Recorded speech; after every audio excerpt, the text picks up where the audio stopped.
ឆ្លខើនាវារបស់ចៅសមុទ្រជាច្រើនគ្រឿងកំពុងតែបោះចូលមកនាវាទាំងនោះសិតតែធ្វើដំណើរមកពីពិភពថ្មីដែលនៅក្នុងដែនសមុទ្រ Greenland កំណត់ទី2បានន័យថាក្រុមចៅសមុទ្រដែលធ្វើដំណើរមកកាន់ទីនេះគឺសុទ្ធតែជាក្រុមចៅសមុទ្រដែលខ្លាំង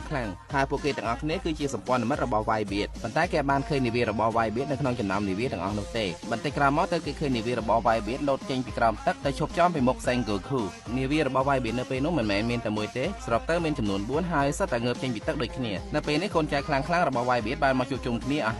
ហើយនៅទីបំផុត Whitebeard ក៏បានបង្ហាញខ្លួនផងដែរពេលបានឃើញ Whitebeard Sengoku មិននឹកស្មានសោះថា Whitebeard អាចខិតចូលមកជិតគាត់យ៉ាងជិតប្រកាយកន្លែងទៅមើលក្រុមរបស់ Luffy វិញពេលនេះពួកគេកំពុងតែធ្វើដំណើរបានយ៉ាងស្រួលចូលមកតាមទ្វារទឹកពេលនោះ Ivan ចង់ដឹងខ្លាំងណាស់ថា Dragon មិត្តភក្តិរបស់គាត់មកដល់នៅគាត់ស្មានថា Ace នឹងកូនរបស់ Dragon ប៉ុន្តែ Luffy ប្រាប់ថា Ace ជាបងប្រុសរបស់គាត់តែប៉ាផ្សេងគ្នាប៉ារបស់គាត់ឈ្មោះ Dragon ចំណែកប៉ារបស់ Ace ឈ្មោះ Goldie Roger ពេលលឺអញ្ចឹងម្នាក់ឡើងគាំងឆ្លៀតពេលនេះខ្ញុំសូមនិយាយប្រវត្តិរបស់ Ace ថែមបន្តិចទៀតនៅអាយុ17ឆ្នាំ Ace បានចាប់ផ្ដើមដំណើរផ្សងព្រេងរបស់គាត់ហើយមិនយូរប៉ុន្មានគាត់បានបង្កើតក្រុមចៅសមុទ្រមួយឡើងដែលមានឈ្មោះថា Space Pirate គេឈ្មោះរបស់ Ace ឆាប់ល្បីខ្លាំងណាស់មិនយូរទេមេកងបរិន Sengoku បានស្គាល់គាត់ហើយបានបបួលគាត់ធ្វើជា Warlord តែគាត់បានបដិសេធមានពេលមួយ Ace បានធ្វើដំណើរទៅជួប Sang ដែលជាមេក្រុមចៅសមុទ្រសក់ក្រហមពេលជួបគ្នាដំបូង Sang ស្មានតែ Ace ទៅរករឿងគាត់តែមិនមែនទេ Ace គ្រាន់តែចង់ទៅអរគុណគាត់ដែលបានជួយសង្គ្រោះជីវិតរបស់ Luffy នៅយប់នោះពេលញ៉ាំអីជុំគ្នា Ace បានប្រាប់ Sang ថាគាត់មិនខុសពី Luffy ទេគឺចង់ធ្វើជាស្ដេចចៅសមុទ្រដូចគ្នាមានន័យថាគោលដៅរបស់គាត់គឺយកឈ្នះ Whitebeard ឲ្យបានជាមុនសិនបន្ទាប់មកក្នុងកំឡុងពេលដែល Ace កំពុងតែតាមស្វែងរក Whitebeard គាត់បានជួបប្រយុទ្ធជាមួយនឹង Jinbei ដែលពេលនោះ Jinbei គឺជា Warlord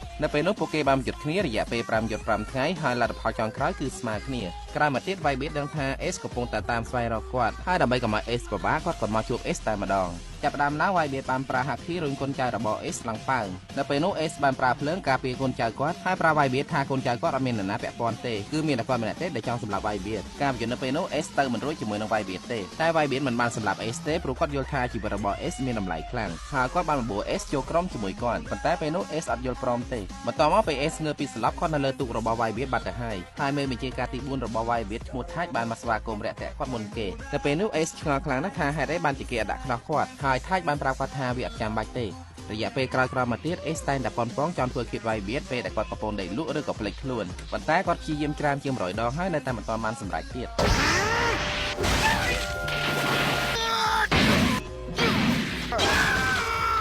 នៅទីបំផុត Ace បានអស់ចិត្តហើយឈប់គិតចង់ធ្វើគៀប Whitebeard បន្តទៀតហើយគាត់បានសួរ Marco ដែលជាមេបញ្ជាការទី1របស់ Whitebeard ថាហេតុអីបានជាអ្នកនៅលើទូកទាំងអស់សុទ្ធតែហៅ Whitebeard ថាប៉ាហើយ Marco ប្រាប់ថាមកពី Whitebeard ហៅកូនចៅរបស់គាត់ទាំងអស់គ្នាថាកូនក្រោយមកទៀត Ace បានយល់ព្រមចូលរួមក្រុមជាមួយ Whitebeard ហើយមិនយូរប៉ុន្មានគេបានតែងតាំងគាត់ធ្វើជាមេបញ្ជាការទី2សមាជិកក្រុមរបស់ Whitebeard នៅពេលនោះក៏មាន Blackbeard ផងដែរប៉ុន្តែនៅពេលនោះ Blackbeard អត់ទាន់បានញ៉ាំផ្លែឈើពិសេសអីទេក្រោយមក Tight ដែលជាមេបញ្ជាការទី4បានរកឃើញផ្លែឈើ Dark Fruit នៅលើទូករបស់ចៅសមុទ្រមួយហើយគ្រាន់តែបានឃើញផ្លែឈើនោះភ្លាម Blackbeard ក៏មានចិត្តចង់បានមិនយូរប៉ុន្មាន Blackbeard បានសម្លាប់ Tight ដើម្បីប្លន់យកផ្លែឈើនោះញ៉ាំរួចគេចខ្លួនបាត់រឿងរ៉ាវបន្តទៀតដោយយើងបានដឹងរួចហើយថា Ace បានតាមទៅចាត់ការ Blackbeard រហូតដល់ត្រូវបានកងបរិញ្ញាចាប់ខ្លួនបាននៅពេលនេះយើងត្រឡប់មកមើលពេលបច្ចុប្បន្នវិញ Whitebeard បានប្រាប់ឲ្យ Ace ទ្រាំចាំបន្តិចសិនហើយបន្តមកគាត់បានចេញក្បាច់ពិសេសវាយខ្យល់ឡើងប្រេះដោយវាយកញ្ចក់អញ្ចឹងក្បាច់មួយហ្នឹងគឺគាត់ធ្វើឲ្យដីរំជួយកើតទៅជារលកយក្ស Tsunami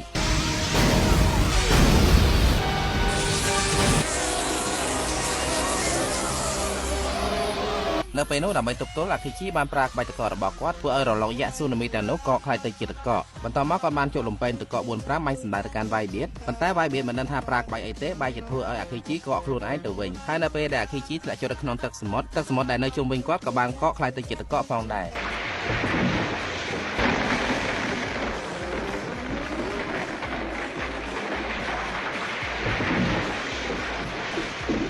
បន្តមកគឺដល់ពេលដែលកងទ័ពទាំងសងខាងអាចរត់ចូលទៅប្រយុទ្ធគ្នាបានហើយ